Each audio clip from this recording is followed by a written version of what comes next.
अस्सलाम वालेकुम friends, daily Pakistan से मैं हूं सरफराज अली और ये है सैमसंग की ऑसम डिवाइस A32। इसकी चंद दिन पहले मैं आपके साथ अनबॉक्सिंग और first impression first look video share कर चुका हूं। आज मैं आपके साथ इसकी फुल रिव्यू वीडियो शेयर करूंगा ताकि वो लोग जो इसको बाई करने में इंटरेस्टेड हैं या वो ज़ेन बना रहे हैं तो उनके लिए पिक्चर क्लियर हो सके।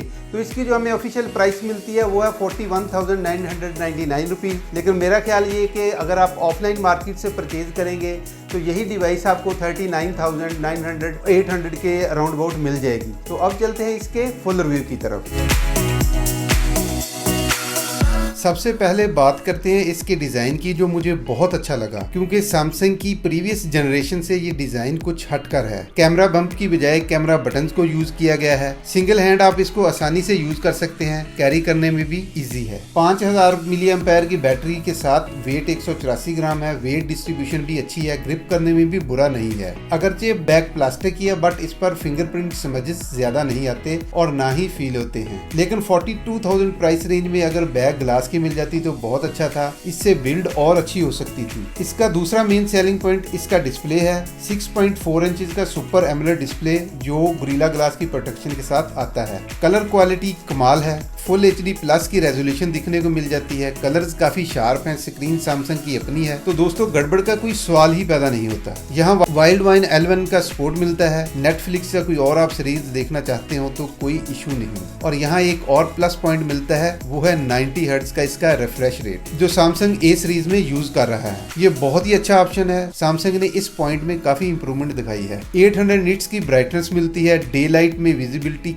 मुझे काफी अच्छी लगी। ओवरऑल डिस्प्ले की मैं बात करूं तो मैं इसको 10 आउट ऑफ 10 दूंगा। 6GB 128GB का सेटअप है। रैम मैनेजमेंट काफी अच्छी है। ताम स्टोरेज eMMC की बजाय UFS होती तो काफी अच्छा था। प्रोसेसर MediaTek G80 का है जो कि 12 नैनोमीटर की फैब्रिकेशन टेक्नोलॉजी पर आता है, लेकिन फिर भी मैं कहूंगा कि थोड़ा अंडर परफॉर्मर है। ये चिपसेट नॉर्मली 20 से 25,000 की डिवाइस होती है उनमें आ रहा है, तो सैमसंग को चाहिए था कि कम से कम G90T दे देता। बहरहाल डे टू डे यूसेज और लो सेटिंग गेम्स पर G80 भी हैंडल कर लेगा और फोन ज्यादा हीट भी नहीं होता और परफॉर्मेंस भी हम इसकी बहुत ज्यादा बुरी नहीं कह सकते। बात करें फोन के कैमरा की तो इसमें क्वाड कैमरा सेटअप है। प्राइमरी लेंस 64 मेगापिक्सल का, 8 मेगापिक्सल का अल्ट्रा वाइड, 5 मेगापिक्सल का डेप्थ और 5 मेगापिक्सल का मैक्रो सेंसर है जो कि एक अच्छा सेटअप है। मैं इसके सैंपल्स आपके साथ शेयर करता हूं जिससे आपको अंदाजा हो जाएगा कि पिक्चर्स और वीडियोस की क्वालिटी क्या है।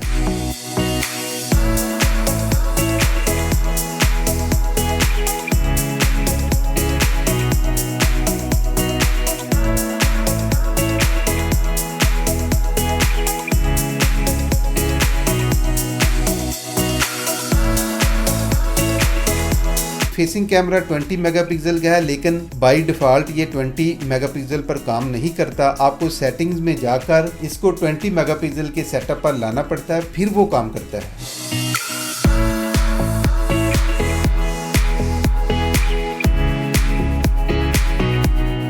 फोन का बायोमेट्रिक्स और सिक्योरिटी की बात करूं तो मुझे थोड़ी मायूसी हुई। फिंगरप्रिंट्स काफी स्लो वर्क कर रहे हैं। कॉल कनेक्टिविटी बहुत अच्छी थी, कोई सिग्नल ड्रॉप नहीं हुआ, कोई वॉइस में लैगिंग फील नहीं हुई। अब बात करते हैं इसकी बैटरी की, तो काफी बड़ी बैटरी है। 5000 मिली एम्पेयर की है, बड़ी बैटरी है। 1-1.5 दिन तो आराम से निकाल लेगी। लेकिन अगेन मैं यही कहूंगा कि यहाँ कम से कम 35 वाट की फास्ट चार्जिंग होनी चाहिए थी, क्योंकि इस प्राइस ब्रैकेट में दूसरे ब्रांड ये ऑप्शन ऑफर कर रहे हैं। कॉल रिकॉर्डिंग की बात करूं तो यहाँ आपको कोई ऑटो कॉल रिकॉर्डिंग की ऑप्शन नहीं मिलती।